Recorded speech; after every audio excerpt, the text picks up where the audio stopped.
ನಮಸ್ಕಾರ ಎಲ್ಲರಿಗೂ. ಹೇಗಿದ್ದೀರಾ ಫ್ರೆಂಡ್ಸ್? ಐ ಥಿಂಕ್ ಎಲ್ಲರೂ ಚೆನ್ನಾಗಿದ್ದೀರಾ ಅಂತ ಅನ್ಕೊಂಡಿದ್ದೀನಿ. ಇವತ್ತು ನಾನು ತಗೊಂಬಂದಿರೋ ಟಿಪ್ಸ್ ಅಂತೂ ನೀವೆಲ್ಲೂ ನೋಡಿರೋಕ್ಕೆ ಚಾನ್ಸೇ ಇಲ್ಲ. ತುಂಬಾನೇ ಹೊಸದಾಗಿರೋಂಥ, ಯುನಿಕ್ ಆಗಿರೋಂಥ ಟಿಪ್ಸು. ವಿಡಿಯೋನ ಸ್ಕಿಪ್ ಮಾಡದೆ ಕೊನೆ ಎಂಡ್‌ವರೆಗೂ ನೋಡಿ. ಮಧ್ಯದಲ್ಲಿ ನಾನು ಏನು ಹೇಳ್ತೀನಿ ಅನ್ನೋದೇ ನಿಮಗೆ ಗೊತ್ತಾಗಲ್ಲ ವಿಡಿಯೋ ಸ್ಕಿಪ್ ಮಾಡಿ ನೋಡಿದ್ರೆ. ತುಂಬಾನೇ ಇಂಟ್ರೆಸ್ಟಿಂಗ್ ಆಗಿ, ಇಂಪಾರ್ಟೆಂಟ್ ಆಗಿರೋಂಥ ಒಂದಷ್ಟು ಟಿಪ್ಸ್‌ಗಳನ್ನ ತಗೊಂಡು ಬಂದಿದ್ದೀನಿ. ಸೊ ಇವಾಗ ತಡ ಮಾಡೋದು ಬೇಡ, ವಿಡಿಯೋನ ಸ್ಟಾರ್ಟ್ ಮಾಡೋಣ. ಬನ್ನಿ.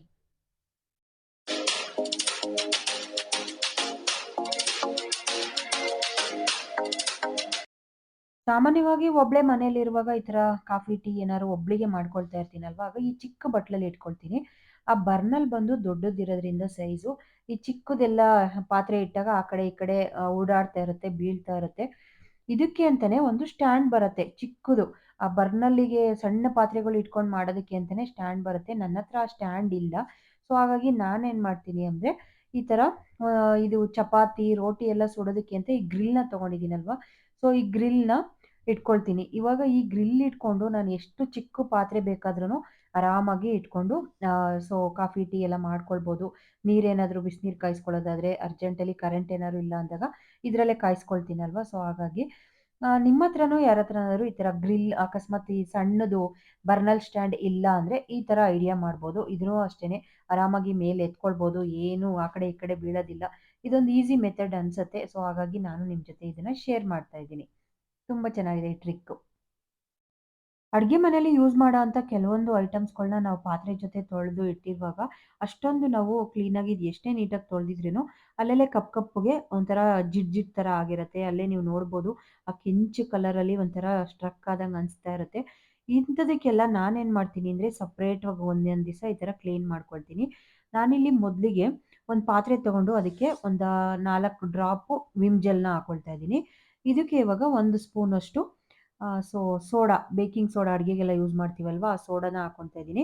ಇದು ಹಾಕಿದ್ದಾದ್ಮೇಲೆ ಚೆನ್ನಾಗಿ ಸ್ವಲ್ಪ ಬಿಸಿ ನೀರು, ಸ್ವಲ್ಪ ಜಾಸ್ತಿ ಬಿಸಿನೇ ಇರಲಿ. ತುಂಬಾ ಗಲೀಜಾಗಿದೆ ಅಂದರೆ ಬಿಸಿನೀರು ಚೆನ್ನಾಗೆ ಕಾಯಿಸ್ಕೊಳ್ಳಿ. ಕಾಯಿಸ್ಕೊಂಡು ಇದನ್ನ ಹಾಕಿದ್ದಾದ್ಮೇಲೆ ಎಲ್ಲಾದನ್ನು ಯಾವ್ಯಾವುದು ನಿಮ್ಮ ಹತ್ರ ಸೊ ಆ ಥರ ಜಿಡ್ ಥರ ಇದೆ, ಅಂಟಂಟಾಗಿದೆ, ಕೆಂಚು ಕಲರಲ್ಲಿ ಒಂಥರ ರಸ್ಟ್ ಹಿಡ್ದಂಗೆ ಆಗಿರುತ್ತೆ. ಕೆಲವು ಚಾಕು ಮತ್ತೆ ಈ ಥರ ಸ್ಟೀಲ್ ಇವೆಲ್ಲ ರಸ್ಟ್ ಹಿಡ್ದಿರುತ್ತಲ್ವಾ, ಅಂಥದ್ದನ್ನೆಲ್ಲ ಒಂದು 5 ನಿಮಿಷ ಈ ಬಿಸಿನೀರೊಳಗೆ ಡಿಪ್ ಮಾಡಿ ಇಟ್ಬಿಡಿ. ಸೊ ಇದನ್ನ ನೋಡಿ ನಾನಿವಾಗ ತೋರಿಸ್ತಾ ಇದ್ದೀನಲ್ವಾ, ಈ ಥರ ನೀಟಾಗಿ ಡಿಪ್ ಮಾಡಿ ಇಟ್ಬಿಡ್ಬೇಕು. ಒಂದು 5, 10 ನಿಮಿಷ ನೀಟಾಗಿ ಅದ್ ನೆನ್ಕೊಳ್ಳಿ. ಆಮೇಲೆ ಈ ಸ್ಟೀಲ್‌ದು ಕಾಫಿ ಎಲ್ಲ ಸೋಸ್ತೀವಲ್ವಾ ಜಾಲ್ರಿ, ಅದು ಕೂಡ ಅಷ್ಟೇನೆ. ಅದು ಅಷ್ಟೇ ಬೇಗ ಆ ಕಡೆ ಈ ಕಡೆ ಸೈಡಲ್ಲೆಲ್ಲ ಗಲೀಜಿರುತ್ತೆ. ಇದನ್ನ ಹಾಗೆ 5 ನಿಮಿಷ ಬಿಡೋಣ. ಈ ಕೊಬ್ಬರಿ, ಕ್ಯಾರೆಟು, ಬೀಟ್ರೂಟು ಎಲ್ಲ ತುರಿತೀವಲ್ವಾ, ಸೊ ಅದು ಹಾಗೆ ಸೈಡಲ್ಲೆಲ್ಲ ಕೆಂಚಗಾಗಿರುತ್ತೆ. ಮತ್ತೆ ಆ ಹೋಲೊಳಗೆಲ್ಲ ಒಂಥರ ಕಪ್ಪು ಹೋಗಿ ಕಲೆ ಥರ ಆಗೋಗಿರುತ್ತೆ. ಅದಕ್ಕೆ ನಾನು ಕ್ಲೀನ್ ಮಾಡೋದನ್ನ ತೋರಿಸ್ತಾ ಇದ್ದೀನಿ. ಇಲ್ಲಿ 1 ಸ್ಪೂನಷ್ಟು ನಾನು ಬೇಕಿಂಗ್ ಸೋಡಾ ಪುಡಿ ನಾವು ಅಡುಗೆಗೆ ಯೂಸ್ ಮಾಡ್ತೀವಲ್ಲ, ಅದನ್ನ ತಗೊಂಡಿದ್ದೀನಿ. ಅರ್ಧ ಹೋಳು ನಿಂಬೆಹಣ್ಣನ್ನ ತಗೊಂಡಿದ್ದೀನಿ. ಇದನ್ನ ಎಲ್ಲ ಕಡೆ ನೀಟಾಗಿ ಉಜ್ಕೊಳ್ತಾ ಇದ್ದೀನಿ. ನೋಡಿ ಈ ಥರ. ಅಂದ್ರೆ ಸ್ಪ್ರೆಡ್ ಆಗ್ಬೇಕು ಅದು. ಒಂದು 5 ನಿಮಿಷ ನಾವು ಉಜ್ಜೋದ್ರಿಂದ ಒಂಥರ ರಿಯಾಕ್ಷನ್ ಆಗಿ ಅದು ಕ್ಲೀನಾಗಿ ಸ್ಟೀಲ್‌ದಲ್ವಾ, ಯಾವುದೇ ರೀತಿಯ ರಸ್ಟ್ ಹಿಡಿದಿದ್ರುನು ತುಂಬಾ ನೀಟಾಗಿ ಕ್ಲೀನ್ ಆಗತ್ತೆ. ಸೊ ಇವಾಗ ಉಜ್ಕೊಳ್ತಾ ಇದೀನಿ. ಇವಾಗ ಉಜ್ಜಿದ್ದು ನಾನು ಇದೇ ತರ ವಿಡಿಯೋದಲ್ಲಿ ಹೇಗೆ ತೋರಿಸ್ತಾ ಇದೀನಿ ಅದೇ ತರ ಉಜ್ಕೊಳ್ಳಿ. ಉಜ್ಜಿದಾದ್ಮೇಲೆ ನಾನಿಲ್ಲಿ ಒಂದು ಹಲ್ಲುಜ್ಜೋ ಬ್ರಷ್ ತಗೊಂಡಿದ್ದೀನಿ. ಅದಕ್ಕೆ ಒಂದ್ 2 ಡ್ರಾಪು ವಿಮ್ ಜೆಲ್‌ನ ಹಾಕೊಳ್ತಾ ಇದೀನಿ. ಹಾಕಿದ್ದಾದ್ಮೇಲೆ ಇನ್ನೊಂದ್ ಸ್ವಲ್ಪ ಏನಾದ್ರು ಸಣ್ಣ ಸಣ್ಣ ಹೋಲ್ ಒಳಗಿರತ್ತಲ್ವಾ, ಅದೆಲ್ಲ ಹೋಗ್ಬೇಕು ಅಂದ್ರೆ ಇವಾಗ ನಾನು ನೀಟಾಗಿ ಉಜ್ಕೊಳ್ತಾ ಇದೀನಿ. ನಿಜವಾಗ್ಲೂ ತುಂಬಾನೇ ಬೆಸ್ಟ್ ರಿಸಲ್ಟ್ ಅನ್ನೋದನ್ನ ಕೊಡುತ್ತೆ. ಹೊಸ ತರ ಕಾಣಿಸುತ್ತೆ. ತೋರಿಸ್ತೀನಿ ನಿಮ್ಗೆ. ವಿಡಿಯೋ ನೋಡ್ತಾ ನೋಡ್ತಾ ಈ ಟಿಪ್ಸ್ ಎಲ್ಲ ಇಷ್ಟ ಆದ್ರೆ ವಿಡಿಯೋನ ಶೇರ್ ಮಾಡಿ, ಹಾಗೇನೇ ಸಬ್ಸ್ಕ್ರೈಬ್ ಮಾಡಿ ಸಪೋರ್ಟ್ ಮಾಡಿ ಫ್ರೆಂಡ್ಸ್. ಸೊ ನಾನಿವಾಗ ವಾಶ್ ಮಾಡಿ ಕೂಡ ತೋರಿಸ್ತೀನಿ ನಿಮಗೆ ಎಷ್ಟು ಚೆನ್ನಾಗಿ ಕ್ಲೀನ್ ಆಗಿದೆ ಅಂತ. ಒಂದು 5 ನಿಮಿಷದ ಕೆಲಸ ನೀಟಾಗಿ ಕ್ಲೀನ್ ಆಗಿ ಹೋಗುತ್ತೆ. ವಾಶ್ ಮಾಡಾದ್ಮೇಲೆ ನೀವೇ ನೋಡ್ತೀರಾ ಡಿಫ್ರೆನ್ಸ್‌ನ. ಅಲ್ಲೆಲ್ಲ ಫುಲ್ಲು ಕೆಂಚಗಾಗಿತ್ತು. ಇವಾಗ ಹೊಸ ತರ ಹೊಳಿತಾ ಇದೆ. ನಿಜವಾಗ್ಲೂನು ತುಂಬಾನೇ ಚೆನ್ನಾಗಿರುತ್ತೆ. ಈ ಟಿಪ್ ನಿಮ್ಮೆಲ್ಲರಿಗೂ ಇಷ್ಟ ಆಗುತ್ತೆ ಅಂತ ಅನ್ಕೊಂಡಿದ್ದೀನಿ. ಫ್ರೆಂಡ್ಸ್‌ಗೆ, ಫ್ಯಾಮಿಲಿಗೆ ಶೇರ್ ಮಾಡಿ ವಿಡಿಯೋನ. ಇವಾಗ ನೆನ್ಸಿಟ್ಟಿದ್ವಲ್ಲ ಅದು 5 ನಿಮಿಷ ಆಯ್ತು. ಎಲ್ಲ ಇದನ್ನು ಬಿಟ್ಕೊಂಡಿದೆ. ನೀವು ನೋಡ್ಬೋದು ನೀಟಾಗಿ. ಈಗ ನಾನು ಈ ಹಲ್ಲುಜ್ಜೋ ಬ್ರಷ್‌ನ ಮತ್ತೆ ತಗೊಂಡಿದ್ದೀನಿ. ಸ್ವಲ್ಪ ವಿಮ್ ಲಿಕ್ವಿಡ್ ಎಲ್ಲ ಹಾಕಿದೀವಲ್ವಾ, ಇದಕ್ಕೇನು ಹಾಕೋದ್ ಬೇಡ. ಮೊದಲೇ ಆಲ್ರೆಡಿ ನಾನು ಇದಕ್ಕೆ ವಿಮ್ ಲಿಕ್ವಿಡ್ ಮತ್ತೆ ಸೋಡಾ ಎಲ್ಲ ಹಾಕಿದ್ದೆ. ಬಿಸಿನೀರಲ್ಲಿ ಹಾಕಿರೋದ್ರಿಂದ ನೀಟಾಗಿ ಕ್ಲೀನ್ ಆಗ್ತಾ ಇದೆ. ಸೊ ಒಂದೊಂದೇ ಬ್ರಷಲ್ಲಿ ಎಷ್ಟೇ ಗಲೀಜಿದ್ರುನು ಆ ಸಂದಿನಲ್ಲೆಲ್ಲ ನಾವು ಸೈಡಲ್ಲೆಲ್ಲ ಇರೋದ್ನೆಲ್ಲ ಕ್ಲೀನ್ ಮಾಡುತ್ತೆ. ತುಂಬಾ ನೀಟಾಗಿ ಕ್ಲೀನ್ ಆಗುತ್ತೆ. ಸ್ವಲ್ಪ ಜಾಸ್ತಿ ಗಲೀಜಿದೆ ಅಂದ್ರೆ, ನೀವು ಇನ್ನೊಂದ್ ಸ್ವಲ್ಪ ಬಿಸಿನೀರನ್ನ ಚೆನ್ನಾಗಿ ಕುದಿಸ್ಬಿಟ್ಟು ಹಾಕೊಳ್ಳಿ. ಅವಾಗ ಇನ್ನ ನೀಟಾಗಿ ನೀವು ಉಜ್ಜೋ ಅವಶ್ಯಕತೆನೇ ಇರಲ್ಲ. ತುಂಬಾ ನೀಟಾಗಿ ಕ್ಲೀನ್ ಆಗಿರುತ್ತೆ. ಈ ಜಾಲರಿನಲ್ಲಿ ನೋಡ್ಬೇಕು, ಕಾಫಿ ಜಾಲರಿ, ಟೀ ಸೋಸೋ ಜಾಲರಿ ಕೆಲವ್ರ ಮನೇಲಂತೂ ನೋಡ್ಬಿಟ್ರೆ ಅಬ್ಬಾ! ಆ ಕಾಫಿ, ಟೀ ಕುಡಿಯೋದೇ ಬೇಡ ಅನ್ಸುತ್ತೆ. ಸೊ ಆ ಥರದವರೆಲ್ಲ ಇದನ್ನ ಟ್ರಿಕ್‌ನ ಯೂಸ್ ಮಾಡಿ ಫ್ರೆಂಡ್ಸ್, ತುಂಬಾನೇ ಚೆನ್ನಾಗಿರತ್ತೆ. ಆಮೇಲೆ ಈ ಸ್ಟೀಲ್‌ದು ಸಿಸರ್‌ಗಳು ಇರ್ತಾವಲ್ವಾ, ಇದಂತೂ ಬೇಗ ರಸ್ಟ್ ಹಿಡಿಯುತ್ತೆ. ನಾವು ಇದನ್ನೆಲ್ಲ ಕಟ್ ಮಾಡ್ತಾ ಇರ್ತೀವಲ್ವಾ, ಹಾಲ್ ಪ್ಯಾಕು, ಮೊಸರದು ಪ್ಯಾಕ್‌ಗಳೆಲ್ಲ. ಸೊ ಅದಕ್ಕೋಸ್ಕರ ಬೇಗ ರಸ್ಟ್ ಹಿಡಿಯುತ್ತೆ. ನೀರಿನ ಐಟಮ್‌ನು ಟಚ್ ಆದ್ರೆ ಜಾಸ್ತಿ ಗಲೀಜಾಗತ್ತೆ. ಸೊ ಹಾಗಾಗಿ ಈ ಥರ ಟ್ರಿಕ್‌ನ ಯೂಸ್ ಮಾಡಿ ತುಂಬಾನೇ ನೀಟಾಗಿ ಕ್ಲೀನ್ ಮಾಡ್ಕೊಳ್ಳಿ. ಕ್ಲೀನ್ ಮಾಡಿದ್ದಾದ್ಮೇಲೆ ಆ ನೀರ್ ಕೂಡ ವೇಸ್ಟ್ ಮಾಡೋದ್ ಬೇಡ. ತುಂಬಾ ಬಿಸಿನೀರಲ್ವಾ, ಅದಕ್ಕೆ ಲಿಕ್ವಿಡ್ ಎಲ್ಲ ಹಾಕಿದೀವಿ ಮತ್ತೆ ಸೋಡಾ ಎಲ್ಲ ಹಾಕಿರೋದ್ರಿಂದ ಸಿಂಕಲ್ಲಿ ಹಾಕೋಣ. ಸಿಂಕಲ್ಲಿ ಹಾಕಿ ಒಂದ್ ರೌಂಡ್ ಬ್ರಷ್‌ನ ಈ ತರ ತಿರುಗ್ಸಿದ್ರೆ ಸಾಕು.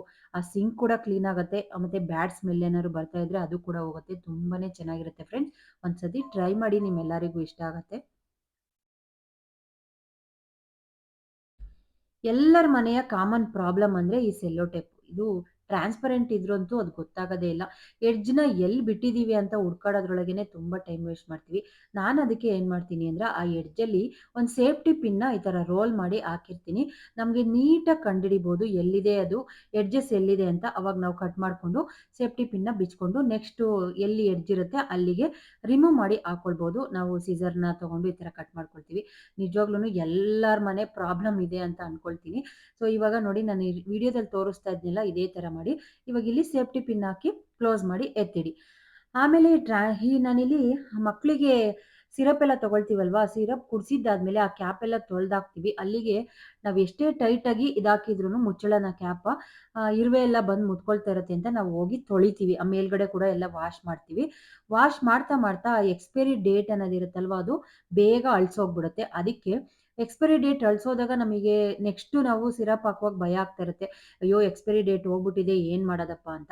ಅದಕ್ಕೆ ತಲೆ ಕೆಡಿಸ್ಕೊಳ್ಳೋದು ಬೇಡ. ಆ ಎಕ್ಸ್ಪೈರಿ ಡೇಟ್ ಎಲ್ಲಿದೆ ಅಲ್ಲಿ ನೋಡ್ಕೊಂಡು ಕರೆಕ್ಟಾಗಿ ಈ ಟ್ರಾನ್ಸ್‌ಪರೆಂಟ್ ಟೇಪ್‌ನ ಅಂಟಿಸ್ಬಿಡಿ.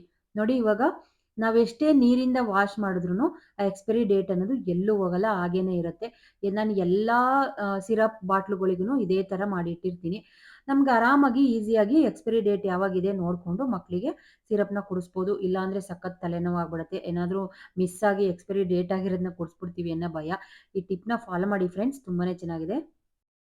ನಮ್ಮನೇಲಿ ಸ್ವಲ್ಪ ಜ್ವರ, ಕೆಮ್ಮು, ಶೀತ ಏನಾದ್ರು ಬಂದ್ರೆ ನಾವೇನು ಬೇಗ ಆಸ್ಪತ್ರೆಗೆ ಪಟ್ ಅಂತ ಹೋಗಲ್ಲ. ಒಂದಿನ ವೇಟ್ ಮಾಡ್ತೀನಿ. ಅದಕ್ಕೆ ಮುಂಚೆ ಮಾತ್ರೆ ಕೊಡ್ತೀನಿ. ಮನೇಲೇನೆ ಈ ತರ ಟ್ಯಾಬ್ಲೆಟ್‌ಗಳ್ನ, ಬೇಸಿಕ್ ಟ್ಯಾಬ್ಲೆಟ್‌ನೆಲ್ಲ ನಾನು ಮನೇಲೇ ಇಟ್ಕೊಂಡಿರ್ತೀನಿ. ಸೊ ಇಲ್ಲಿ ನಾನು ತೋರಿಸ್ತಾ ಇರೋದು ಡೋಲೋ 650 ಮಾತ್ರೆ. ಜ್ವರ ಏನಾದ್ರು ಬಂದ್ರೆ ನಾನು ನುಂಗ್ತೀನಿ, ಮಕ್ಳಿಗೂ ಕೊಡ್ತೀನಲ್ವಾ. ಇದನ್ನೇನ್ ಮಾಡ್ತಾ ಇದ್ದೀನಿ ಅಂದ್ರೆ, ಇಲ್ಲಿ ಈ 3 ಮಾತ್ರೆ ಇದೆಯಲ್ಲೋ ಆ ಜಾಗದಲ್ಲಿ ಎಲ್ಲಿ ಎಕ್ಸ್‌ಪೈರಿ ಡೇಟ್‌ನ ಹಿಂದೆಗಡೆ ಬರ್ದಿರ್ತಾರೋ ಅದೇ ಜಾಗದಲ್ಲಿ ಆ ಮಾತ್ರೆ ಸೈಜ್ ನೋಡಿ, ನೀವಿವಾಗ ತೋರಿಸ್ತಾ ಇದ್ದೀನಲ್ವಾ, ಇಲ್ಲಿ ಒಂದು ಮಾರ್ಕರಿಂದ ಮಾತ್ರೆ ಮೇಲೆ ಈ ತರ ಮಾರ್ಕ್ ಮಾಡಿ ಇಟ್ಟಿರ್ತೀನಿ.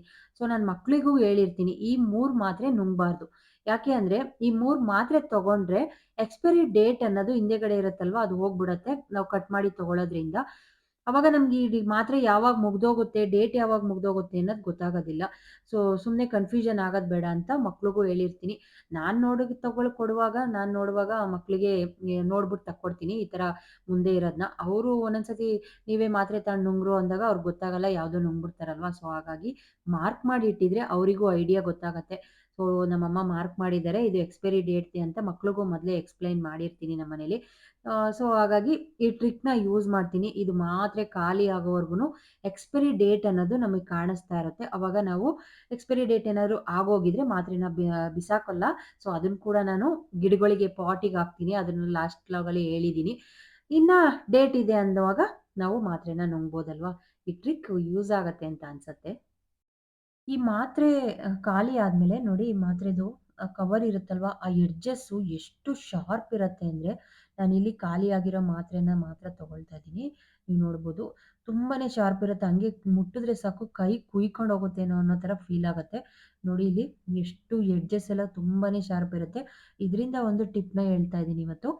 ನಾವು ಸ್ಟವ್ ಕ್ಲೀನ್ ಮಾಡೋದಕ್ಕೆ ಮೇಲ್ಗಡೆ ಎಲ್ಲ ಸ್ಕ್ರಬ್ಬರು ಅದ್ರಲ್ಲೆಲ್ಲ ಕ್ಲೀನ್ ಮಾಡ್ಕೊಳ್ತೀವಿ. ಈ ನಾಬ್ ಇರುತ್ತಲ್ವಾ, ಇಲ್ಲಿ ಎಣ್ಣೆ ಜಿಡ್ಡಲ್ಲಿ ಮತ್ತೆ ಅದೆಲ್ಲ ಏನಾದ್ರು ಸಿಡ್ದಾಗ, ಒಗ್ಗರಣೆ ಎಲ್ಲ ಹಾಕ್ದಾಗ ಹೋಗಿ ಅಲ್ಲಿ ಎಣ್ಣೆ ಜಿಡ್ಡದನ್ನದಿರುತ್ತೆ. ತುಂಬಾ ಈ ಸ್ಟೀಲ್‌ದು ಇದ್ರಲ್ಲೆಲ್ಲ ತುಂಬಾ ಇರತ್ತೆ. ನಮ್ಮನೇಲಿ ಅಷ್ಟೊಂದಿಲ್ಲ. ನಾನು ಯಾವಾಗ್ಲೂ ಕ್ಲೀನ್ ಮಾಡ್ಕೊಳ್ತಾ ಇರ್ತೀನಿ. ನಾನ್ ಸ್ವಲ್ಪ ಕ್ಲೀನ್‌ನೆಸ್ ಜಾಸ್ತಿ. ಯಾವಾಗ್ಲೂ ಕ್ಲೀನ್ ಮಾಡ್ತಾನೆ ಇರ್ತೀನಿ. ಸೊ ಕೆಲವ್ರ ಮನೇಲಂತೂ ಈ ಕಡೆ ಸೈಡಲ್ಲೆಲ್ಲ ಹಾಗೆ ಕುತ್ಕೊಂಡ್ಬಿಟ್ಟಿರುತ್ತೆ. ಈ ಮಾತ್ರೆ ಕವರಿಂದ ನೀಟಾಗಿ ಕ್ಲೀನ್ ಮಾಡ್ಕೊಳ್ಬೋದು. ನಿಮ್ಗೆ ತೋರಿಸ್ತೀನಿ ನೋಡಿ. ಒಂಚೂರು ಇದ್ರೂನು ಅದು ನೀಟಾಗಿ ಬರುತ್ತೆ. ನಾವು ಈ ಥರ ಈ ನಾಬ್ ಕ್ಲೀನ್ ಮಾಡಕ್ಕೆ ಹಳೆ ಓಲ್ಡ್ ಮಾತ್ರೆ ಕವರ್‌ನ ಯೂಸ್ ಮಾಡ್ಬೋದು ಫ್ರೆಂಡ್ಸ್. ತುಂಬಾನೇ ಚೆನ್ನಾಗಿರುತ್ತೆ. ನೋಡಿ ಟ್ರೈ ಮಾಡಿ ನೀವುನು. ಈ ಟಿಪ್ ಅಂತೂ ತುಂಬಾನೇ ಯೂಸ್‌ಫುಲ್ ಅಂತ ಅನ್ಸತ್ತೆ. ಹಳೆ ಸಾಕ್ಸು ಮಕ್ಳದು ಸ್ವಲ್ಪ ಎಲಾಸ್ಟಿಕ್ ಲೂಸ್ ಆದ ತಕ್ಷಣ ಎಲ್ಲ ಬಿಸಾಕ್ಬಿಡ್ತೀವಲ್ವಾ? ಅದನ್ನ ಇನ್ಮೇಲೆ ಬಿಸಾಕಕ್ ಹೋಗ್ಬೇಡಿ. ಸಾಕ್ಸಿಂದ ತುಂಬಾನೇ ಉಪಯೋಗ ಆಗೋಂಥ ಟಿಪ್‌ನ ತಗೊಂಡ್ ಬಂದಿದ್ದೀನಿ. ಇಲ್ಲಿ ಎಣ್ಣೆ ಬಾಟಲು ನಮ್ಮನೇಲಿ ಇರೋ ಎಣ್ಣೆ ಬಾಟಲು ಈ ತರ ಇದೆ. ಇದಕ್ಕೆ ನಾನಿವಾಗ ಸಾಕ್ಸ್ ಒಳಗಡೆ ಹಾಕೊಳ್ತಾ ಇದ್ದೀನಿ. ನಾವ್ ಈ ಒಗ್ಗರಣೆಗೆ ಎಣ್ಣೆ ಹಾಕಿದ್ದಾದ್ಮೇಲೆ ಸೈಡಿಂದ ಸೋರ್ತಾ ಇರುತ್ತೆ. ಕೆಳಗಡೆ ಇಟ್ಟಿರೋ ಪೇಪರು, ಪ್ಲೇಟು ಎಲ್ಲಾ ಕಡೆ ಆಯಿಲ್ ಆಗ್ತಾ ಇರುತ್ತೆ. ಎಲ್ಲಾರ್ ಮನೆ ಪ್ರಾಬ್ಲಮ್ಮು ಇದೆ ಅಲ್ವಾ? ಸೊ ಹಾಗಾಗಿ ನಾನಿಲ್ಲಿ ಸಾಕ್ಸ್‌ನ ಬಿಸಾಕೋಕ್ಕಿನ್ನ ಸಾಕ್ಸ್‌ನ ಈ ತರ ಹಾಕಿದ್ದೀನಿ. ಕೆಳಗಡೆ ಇದನ್ನ ಕಟ್ ಮಾಡ್ತಾ ಇದ್ದೀನಿ. ಈ ಎಡ್ಜ್‌ನ ಎಷ್ಟಕ್ಕಾಗತ್ತೆ ನೋಡಿ ನೀಟಾಗಿ ಆಮೇಲೆ ಕಟ್ ಮಾಡ್ಕೊಳ್ಳೋಣ ಅಂತ. ಈ ಎಡ್ಜಲ್ಲಿ ಸ್ವಲ್ಪ ಕಟ್ ಮಾಡ್ಕೊಂಡು, ಕಟ್ ಮಾಡಿದ್ರೆ ಅದು ಸ್ಟಿಫಾಗಿ ನೆಲಕ್ಕೆ ಕೂತ್ಕೊಳ್ಳುತ್ತೆ. ಕಟ್ ಮಾಡ್ಲಿಲ್ಲ ಅಂದ್ರೆ ಅದು ಆ ಕಡೆ ಈ ಕಡೆ ಉರುಳಾಡುತ್ತಲ್ವಾ? ಸೊ ಅದಕ್ಕೋಸ್ಕರ ನಾನಿಲ್ಲಿ ಈ ತರ ಸಾಕ್ಸ್ ಹಾಕ್ದೆ ಇವಾಗ. ಹಾಕಿದ್ದಾದ್ಮೇಲೆ ನೋಡಿ, ಇವಾಗ ಕ್ಯಾಪ್ ತೆಗ್ದು ನಾವು ನೀಟಾಗಿ ಹಾಕೊಳ್ಬೋದು. ಅಕಸ್ಮಾತ್ ಎಣ್ಣೆ ಏನಾದ್ರು ಚೆಲ್ಲಿದ್ರುನು ಈ ಸಾಕ್ಸು ಆ ಎಣ್ಣೆನೆಲ್ಲ ಅಬ್ಸರ್ವ್ ಮಾಡುತ್ತೆ. ಅದು ಕೆಳಗಡೆ ತನಕ ಬರೋಕ್ ಬಿಡೋದಿಲ್ಲ. ನಾವು ಬೇಕು ಅಂದಾಗ ಇದನ್ನ ತೆಗ್ದು ರಿಮೂವ್ ಮಾಡಿ ಬೇರೆದ್ ಹಾಕೊಳ್ಬೋದು. ಇಲ್ಲ ಅಂದ್ರೆ ವಾಶ್ ಮಾಡಿ ಅದನ್ನೇ ರಿಪೀಟ್ ರೀಯೂಸ್ ಮಾಡ್ಬೋದು. ಕಿಚನಲ್ಲಿ ಮತ್ತೆ ವಾಶ್ ಬೇಸಿನ್ ಹತ್ರ ನಮಗೆ ಹ್ಯಾಂಡ್ ಟವಲ್ ಬೇಕೇ ಬೇಕು ಕೈ ಒರೆಸ್ಕೊಳ್ಳೋದಕ್ಕೆ. ನಾನು ಕಿಚನಲ್ಲಿ ಈ ರೌಂಡ್ ಶೇಪಲ್ಲಿ ಬರೋ ಹ್ಯಾಂಗರ್‌ನ ಹಾಕ್ಸಿಲ್ಲ. ಸೊ ಈ ತರ ಒಂದು ಹುಕ್‌ನ ಹಾಕೊಂಡಿದ್ದೀನಿ. ಈ ತರ ಟವಲ್ ಆದ್ರೆ ಆ ಹುಕ್ಕಿಗೆ ನೇತಾಕ್ಬೋದು. ಮಾಮೂಲಿ ಟವಲ್ ಎಲ್ಲ ಆದ್ರೆ ಹಾಕೊಳ್ಳೋದಕ್ಕಾಗಲ್ಲ. ಅದಕ್ಕೆ ನಾನೇನ್ ಮಾಡ್ತಾ ಇದ್ದೀನಿ ಅಂದ್ರೆ, ಈ ಮಾಮೂಲಿ ಹ್ಯಾಂಡ್ ಟವಲ್ ಹಾಕೊಳ್ಳೋದಕ್ಕೆ ಇವತ್ತು ಒಂದು ಟಿಪ್‌ನ ಶೇರ್ ಮಾಡ್ತಾ ಇದ್ದೀನಿ. ನಾನಿಲ್ಲಿ ಟವಲ್‌ನ ನೀಟಾಗಿ ಫೋಲ್ಡ್ ಮಾಡ್ಕೊಳ್ತಾ ಇದ್ದೀನಿ. ಫೋಲ್ಡ್ ಮಾಡಿದ್ದಾದ್ಮೇಲೆ ಒಂದು ಮೆಟಲ್ ಬ್ಯಾಂಗಲ್‌ನ ತಗೊಂಡಿದ್ದೀನಿ. ಗಾಜಿನ ಬ್ಯಾಂಗಲ್ ಮಾತ್ರ ತಗೊಳ್ಬೇಡಿ. ಮಕ್ಳೇನಾದ್ರೂ ಬೀಳ್ಸಿದ್ರೆ ಒಡೆದೋಗ್ಬಿಡುತ್ತೆ. ಈ ಸ್ಟೀಲ್‌ದು, ಮೆಟಲ್‌ದೆಲ್ಲ ಬರುತ್ತಲ್ವಾ? ಅದನ್ನ ತಗೊಂಡು ಸೆಂಟ್ರಿಗೆ ಕರೆಕ್ಟಾಗಿ ನೀಟಾಗಿ ಫೋಲ್ಡ್ ಮಾಡ್ಕೊಂಡು ಹಾಕೊಳ್ತಾ ಇದ್ದೀನಿ. ಈ ಬ್ಯಾಂಗಲ್‌ನ ಅದಕ್ಕೆ ನೇತಾಕೊಳ್ಳೋಣ. ನಾನು ಆವಾಗಲೇ ಇಲ್ಲಿ ಸ್ಟಿಕ್ ಮಾಡಿರೋ ಅಂತ ಈ ಹ್ಯಾಂಗರ್ ಇದಕ್ಕೆ ನೇತಾಕಿದ್ರೆ ನೀಟಾಗಿ ಕೈ ಒರೆಸ್ಕೊಳ್ಬೋದು ಹಿಂದೆ ಮುಂದೆ ಕ್ಲೀನಾಗಿ. ನಾವು ರಿಂಗ್ ಹಾಕ್ಸಿಲ್ಲ ಅನ್ನೋ ಟೆನ್ಷನ್ನೇ ಇಲ್ಲ. ಈ ತರ ಟವಲ್, ಹ್ಯಾಂಡ್ ಟವಲ್‌ನು ನಾವು ಅಡುಗೆ ಮನೆಯಲ್ಲಿ ಸಿಂಕ್ ಪಕ್ಕದಲ್ಲೇ ಹಾಕೊಂಡು ಯೂಸ್ ಮಾಡ್ಬೋದು ಕೈ ಒರೆಸ್ಕೊಳ್ಳಕ್ಕೆ. ಈ ಪೆನ್ ಕ್ಯಾಪು ಹಳೇದಾಯ್ತು ಅಂತ ಎಸೆಯೋದಕ್ಕೆ ಹೋಗ್ಬೇಡಿ. ಇದರಿಂದನೂ ಕೂಡ ಒಂದು ಟಿಪ್‌ನ ಶೇರ್ ಮಾಡ್ತಾ ಇದ್ದೀನಿ. ಈ ಪೆನ್ ಕ್ಯಾಪ್‌ನ ಯೂಸ್ ಮಾಡ್ಕೊಂಡು ಇವತ್ತು ಏನ್ ಮಾಡ್ತಾ ಇದ್ದೀನಿ ನೋಡಿ. ನಾನಿಲ್ಲಿ ಸ್ನ್ಯಾಕ್ಸ್‌ನ ಮಕ್ಕಳು ತಿಂದಿದ್ದಾದ್ಮೇಲೆ ಹಾಗೆ ಇಟ್ಟಿರ್ತಾರೆ. ಸ್ವಲ್ಪ ತಿಂದು ಆಮೇಲೆ ತಿಂತೀವಿ ಅಂತ. ಅದರಲ್ಲಿರೋ ಐಟಮ್ ಎಲ್ಲ ಮೆತ್ತಗಾಗ್ಬಿಡುತ್ತೆ ಗಾಳಿ ತೆಗ್ದಾದ್ಮೇಲೆ. ಅದಕ್ಕೆ ನಾನೇನ್ ಮಾಡ್ತಿದ್ದೀನಿ, ನೀಟಾಗಿ ಫೋಲ್ಡ್ ಮಾಡ್ಕೊಂಡಿದ್ದೀನಿ. ಆ ಕವರ್‌ನ ಫೋಲ್ಡ್ ಮಾಡಿದ್ದಾದ್ಮೇಲೆ ಪೆನ್ ಕ್ಯಾಪ್‌ನ ಇದಕ್ಕೆ ಹಾಕೊಳ್ತಾ ಇದ್ದೀನಿ. ಗಾಳಿ ಒಳಗಡೆ ಹೋಗೋದಿಲ್ಲ. ಅದು ಗಟ್ಟಿಗಿರುತ್ತಲ್ವಾ, ಸ್ವಲ್ಪ ಟೈಟಾಗಿ ಹಾಕಿಟ್ರೆ ಒಂಚೂರು ಗಾಳಿ ಒಳಗಡೆ ಹೋಗೋದಿಲ್ಲ. ನಾವು ಯಾವ ಸ್ನ್ಯಾಕ್ಸಿಗೆ ಬೇಕಂದ್ರೂ ಹಾಕೊಳ್ಬೋದು. ಇಲ್ಲಾಂದ್ರೆ ಬಟ್ಟೆ ಕ್ಲಿಪ್ ಏನಾದ್ರು ಖಾಲಿ ಆಗಿದ್ರೆ ಬಟ್ಟೆಗೆ ಹಾಕೊಳ್ಳೋಕ್ಕೂನು ತಂತಿಗೆ ಯೂಸ್ ಮಾಡ್ಕೊಳ್ಬೋದು ನೀವಿದನ್ನ. ನೆಕ್ಸ್ಟ್ ಇಲ್ಲಿ ರಬ್ಬರ್ ಗ್ಯಾಸ್ಕೆಟ್ ಇದು ಹಳೇದಾದ್ಮೇಲೆ ಇದನ್ನ ಸುಮ್ನೆ ನಾವು ಕಸದ ಬುಟ್ಟಿಗೆ ಹಾಕಿ ಎಸಿತೀವಲ್ವಾ? ಅದ್ರ ಬದಲು ನಾನೇನ್ ಮಾಡ್ತೀನಿ ಅಂದ್ರೆ ಸೀಸರ್ ತಗೊಂಡು ಈ ತರ ಕಟ್ ಮಾಡ್ಕೊಳ್ತೀನಿ. ಕಟ್ ಮಾಡಿ ಈ ತರ ಪೀಸ್ ಮಾಡಿ ಇಟ್ಕೊಂಡಿರ್ತೀವಿ. ಇದೇನಕ್ಕಪ್ಪ ಅಂದ್ರೆ ನಾವು ಮುದ್ದೆ ಎಲ್ಲ ತಿಂತೀವಲ್ವಾ? ಸೊ ಮುದ್ದೆ ಮಾಡಿದಾಗ ಇದು ತಟ್ಟೆಗೆ ಒತ್ತಂತ ಕೊಟ್ಕೊಳ್ತೀವಿ. ಸೊ ಅದಕ್ಕೋಸ್ಕರ. ಆಮೇಲೆ ಇಲ್ಲಿ ಇದು ಬಿಸ್ಕೆಟ್‌ದು ಕೇಕ್ ತಗೊಂಬಂದಿದ್ದ ಬಾಕ್ಸು. ಇದನ್ನ ಕೂಡ ಎಸ್ದಿಲ್ಲ ನೋಡಿ. ಇದು ಹಾಗೆ ಎತ್ತಿಟ್ಕೊಂಡಿದ್ದೆ. ಟ್ರಾನ್ಸ್‌ಪರೆಂಟ್ ಇದೆಯಲ್ವಾ? ಏನಕ್ಕಾದ್ರೂ ಯೂಸ್ ಆಗತ್ತೆ, ಏನಾದ್ರೂ ಹಾಕಿಟ್ಕೊಳ್ಬೋದು ಅಂತ. ನಾನಿಲ್ಲಿ ಟ್ರಾನ್ಸ್‌ಪರೆಂಟ್ ಬಾಕ್ಸಿಗೆ ಗ್ಯಾಸ್ಕೆಟ್ ಕಟ್ ಮಾಡಿರೋ ಅಂಥದ್ನ ಇದು ಹಾಕಿಟ್ಕೊಳ್ತೀನಿ.